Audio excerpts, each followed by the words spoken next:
שלום לכולם. היום אנחנו מתחילים סדרה חדשה על אמזון DynamoDB. למה זה דאטאבייס כל כך פופולרי אצל כל כך הרבה מהלקוחות שלנו? למה יש לו כל כך הרבה יתרונות? למה כדאי לכם להכיר אותו? אם אתם לא רשומים לערוץ, זה זמן מצוין להירשם. אם אתם כבר רשומים, תלחצו על הפעמון פה למטה כדי לקבל התראות על וידאוים חדשים. מתחילים.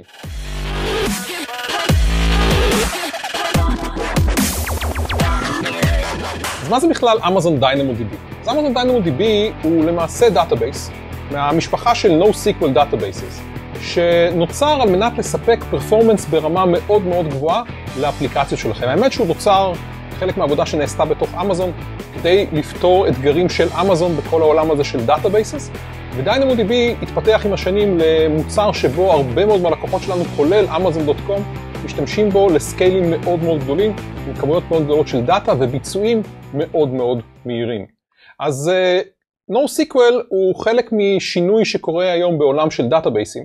ולפני שנדבר על DynamoDB, בואו נדבר על מה זה בכלל NoSQL ולמה זה מעניין אותנו בכלל, ולמה הוא נחשב היום לדאטאבייס לעידן המודרני, לעידן של אפליקציות מודרניות, שבהם יש דרישה לביצועים הרבה יותר גדולים, לפריסה גלובלית, לכמות של שאילתות וכמות של דאטה הרבה יותר גדולים ממה שהיינו רגילים אליהם לפני כמה שנים. אז דבר ראשון, הסטורג' היום הוא מאוד מאוד זול, ואנחנו כבר לא צריכים לעשות את האופטימיזציה שיש ב-Relational Databases, עם כל מה שקשור לסטורג', לאיך אני שומר את הדאטה שלי על דיסק, איך אני מפצל אותו בין טבלאות, איך אני לא חוזר על דאטה. הדברים האלה פחות רלוונטיים היום, ולכן NoSQL Databases השתמשו בהרבה סטורג' יחסית לדאטאבייסים רלציוניים. הדבר הבא זה כל הנושא של אופטימיזציה לקומפיוט. אני מסתכל פה בעיקר על פרפורמנס, ומכוון את הדאטאבייס שלי להיות כמה שיותר מהיר וכמה שיותר יעיל, עם שימוש בכמה שיותר compute resources. כל נושא של סכמה. ב-NoSQL אין לי סכמה. המבנה נתונים שלי גמיש, נדבר על זה בפרק השני של הסדרה הזאת, אבל אתם לא צריכים להגדיר אותו מראש, ואתם באמת יכולים לשנות אותו תוך כדי תנועה ותוך כדי עבודה. אין לנו את ההיררכיה שיש בדאטאבייסים רלציוניים, ואת הקשרים בין הטבלאות השונות. המבנה הוא הרבה יותר שטוח, יש פה יתרונות, יש פה חסרונות, צריך לדעת איך לבנות את מבנה הנתונים שלכם, אבל הגמישות פה היא יתרון מאוד מאוד גדול.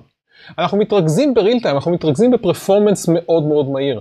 NoSQL לא מיועד בדרך כלל לכל מה שקשור לתחקור של דאטה היסטורי, לדוחות על דאטה גדול, בשביל זה יש לנו דאטה warehouse ויש לנו כלים אחרים שישמשו אותנו לדברים האלה. אנחנו מדברים פה על לתת עכשיו דאטה עבור אפליקציה שצריכה דאטה על יוזרים, על משתמשים, על מה הם עושים ברגע הזה. אני יכול לקחת את הדאטה אחרי זה, להעביר אותו לסוג אחר של דאטאבייס ולתחקר אותו כמובן שם. כל נושא של סקיילינג הרבה יותר פשוט, מי שהיה לו את העונג המפוקפק לעשות סקיילינג ל-Relational Database, ולא משנה איזה מנוע השתמשתם, MS SQL, Oracle, MySQL, זה תמיד אתגר מאוד מאוד גדול. ברגע שאתה מתחיל להתעסק עם הדאטה, ואתה צריך להגדיל את ה-disk capacity למשל, זה לא תמיד נגמר בסיפור טוב, אני אומר לכם את זה גם מניסיון אישי. וכל נושא של איך אני מתשאל את הדאטה, אם משווים אותו ל-SQL, אז כן, פה הוא הרבה פחות חזק מבחינת פיצ'רים ומבחינת יכולות. הדבר האחרון, כדי להתגבר על החסרונות של NoSQL, אני מעביר הרבה מאוד מהלוגיקה שלי לאפליקציה שלי. אז נושא של מרג'ים בין דאטה ביחד, ולידציה של דאטה, ולידציה של טייפים, נדבר על זה בעוד שנייה, אלה דברים שעברו לרמת האפליקציה, והדאטאבייס שלי לא יעשה את זה עבורי, כמובן משהו שצריך לקחת בחשבון. אז זה העולם של NoSQL. בואו נדבר טיפה על איך זה מתחבר ל-DynamoDB ומה אנחנו מקבלים מאמזון DynamoDB. אז קודם כל, אמזון DynamoDB הוא שירות מנוהל לחלוטין. אתם לא צריכים לדאוג לתשתית, אתם לא צריכים לדאוג לשרתים, לתקשורת, למה קורה מאחורי הקלעים, אתם אפילו לא יכולים להתחבר למאחורי הקלעים של DynamoDB, אתם מקבלים ומשתמשים בו כשירות. אין לו סכמה, הסכמה שלו היא גמישה לחלוטין, כן צריך להגדיר מספר דברים על מנת לגשת לדאטה, נדבר על זה בפרק הבא כשנדבר על איך נראה דאטה של DynamoDB ואיך אני מתחקר אותו, אבל הסכמה שלכם מאוד מאוד גמישה ואפשר להוריד דברים ולהוסיף דברים תוך כדי משהו שב-Relational Database מאוד מאוד קשה לעשות כמובן. הדיזיין של DynamoDB הוא לכל העולם של High Availability. הדאטה שאתם שומרים בתוך הדאטאבייס הזה מרופלק בצורה אוטומטית, לפחות לשלושה Availability Zones שונים, ואם קורה משהו באחד מהם, הדאטה שלכם עדיין נמצא שם, ואתם יכולים כמובן לגשת אליו. אנחנו מדברים על ביצועים מאוד מאוד מהירים, ויותר חשוב מביצועים מהירים, ביצועים שאפשר לצפות אותם מראש. מי שעבד הרבה עם דאטאבייסים רלציוניים, ודאי מכיר את התופעה שככל שדאטאבייס שלך גדל, ככל שיש לך יותר דאטה, ככל שיש לך יותר שאילתות, יותר משתמשים, השאילתות שלך מורכבות יותר, ככה הביצועים של הדאטאבייס שלך הולכים ויורדים בצורה מאוד מאוד מהירה. זה לא קורה עם DynamoDB, אתם מקבלים ביצועים קבועים, לא משנה מה כמות הדאטה שיש לכם. כמובן, אם הגדרתם נכון את ה-read capacity שלכם ואת ה-write capacity שלכם, נדבר על הדברים האלה באחד הפרקים הבאים. כל הנושא של סקיילינג מאוד מאוד פשוט. אני יכול בלחיצת כפתור היום להגדיל את ה-capacity שלי, אני יכול לעשות את זה בצורה אוטומטית לגמרי, אני יכול ללכת ל-serverless לחלוטין, שבמצב הזה הדאטאבייס יעשה את הסקיילינג למעלה ולמטה בהתאם לצורך הספציפי שלי. הרבה מאוד אפשרויות, מאוד פשוט כמובן, בהשוואה לאלטרנטיבות אחרות של דאטאבייסים. הנושא של סקיילינג פה הוא באמת מאוד מאוד קל. האינטגרציה עם שירותים אחרים של AWS, גם היא מאוד פשוטה. חיבור של DynamoDB לשירותים אחרים, כמו למשל ל-S3, ל-EMR, ל-IAM, לכל נושא של Security, מי יכול לגשת לדאטה, למי מותר לקרוא, למי מותר לכתוב, גם הוא מוטמע מאוד מאוד חזק, וכמובן למדה. רוב הפרויקטים שלי שאני עושה עם למדה, לא מכירים את למדה, יש לי סדרה שלמה על הטכנולוגיה הזאת, פה בערוץ, אני שם פה עכשיו לינק למעלה, אתם מוזמנים לצפות בסדרה כולה. ה-Go to Database שלי היום בלמדה, הוא כמעט תמיד DynamoDB, ומאוד מאוד קל לעשות את האינטגרציה הזאת, וגם יש המון דוגמאות, אני אתן כמה בפרקים הבאים. הנושא של Global Tables הוא מאוד מאוד חשוב, פיצ'ר יחסית חדש, שבו אנחנו יכולים למעשה לעשות רפליקציה מלאה של הדאטאבייס שלי, של DynamoDB, ל-Multiple Regions של AWS, לאפשר גישה ללקוחות שלי, לעותק לוקלי של הדאטאבייס שלכם, בריג'ן שניגשים אליו, מעולה לאפליקציות שיש בהם יוזרים בכל העולם, שדורשים פרפורמנס ברמה מאוד מאוד גבוהה, מעולה לכל נושא של high availability, ועוד הרבה מאוד דברים אחרים, פיצ'ר מאוד מאוד חשוב, שכדאי להכיר.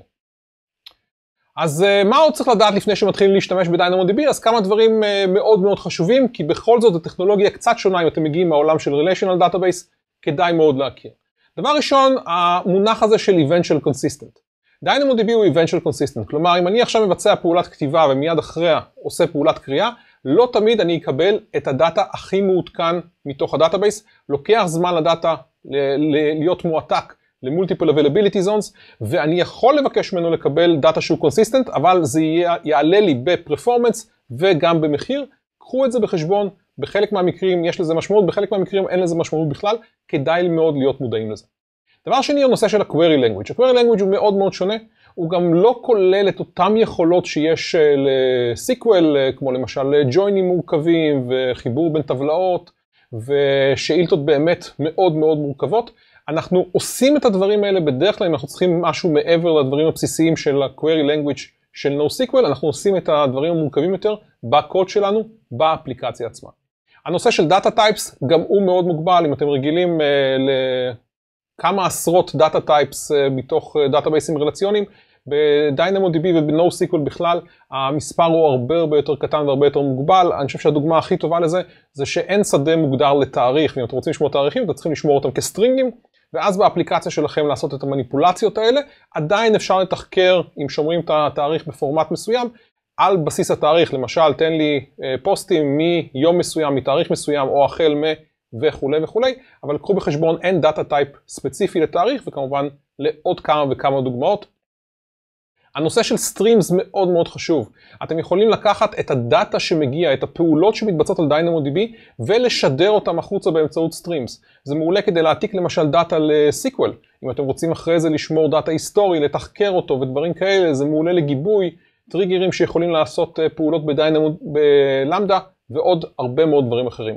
טרנזקציות תמיד היו עקב אכילס של NoSQL Databases. ב-DynamoDB יש לנו כבר אפשרות לתמוך בטרנזקציות, זה קיים כבר כמה שנים, ואתם יכולים לייצר פעולות שהן פעולות ברמה של טרנזקציה, כלומר הן חייבות להתחיל ולהסתיים מקצה לקצה, לפני שהפעולה תוגדר כפעולה מוצלחת, ואם יש איזושהי תקלה באמצע, כמובן יתבצע רולבק מלא.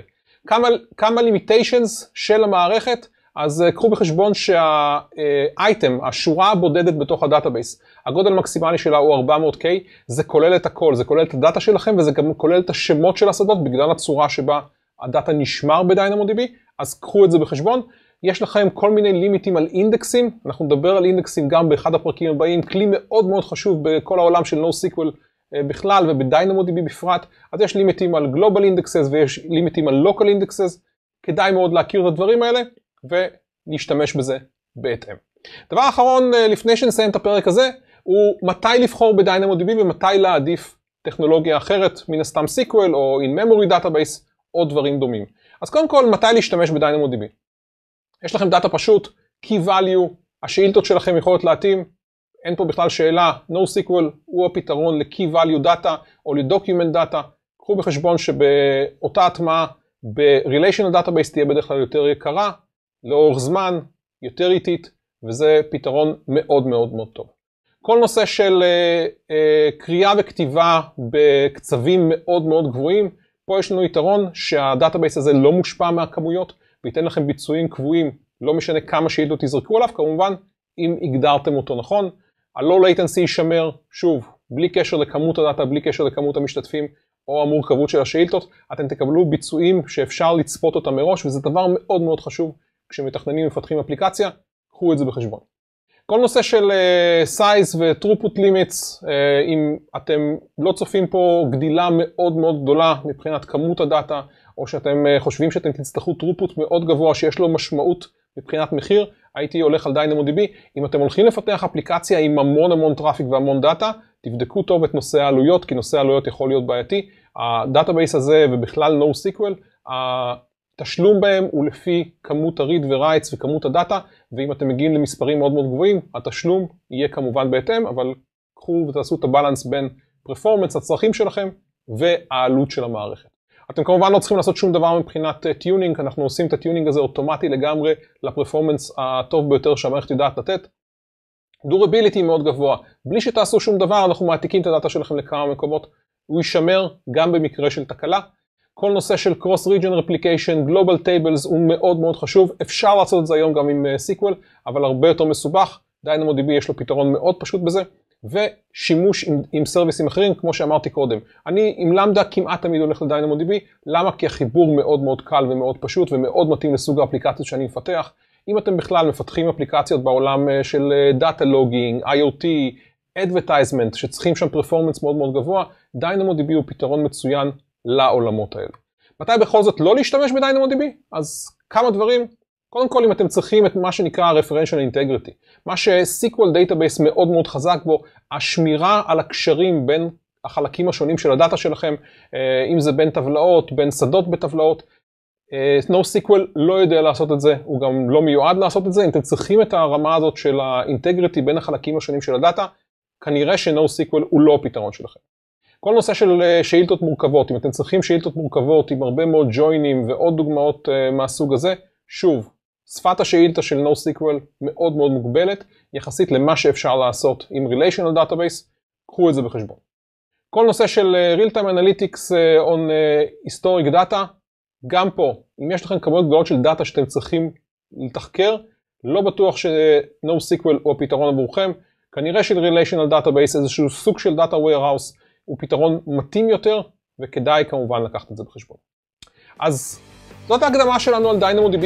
אנחנו נמשיך ונדבר על הטכנולוגיה הזאת בפרקים הבאים, נדבר קצת על הצד של הדאטה, נדבר קצת על הצד של פיתוח, ניתן טיפים איך להשתמש בזה נכון.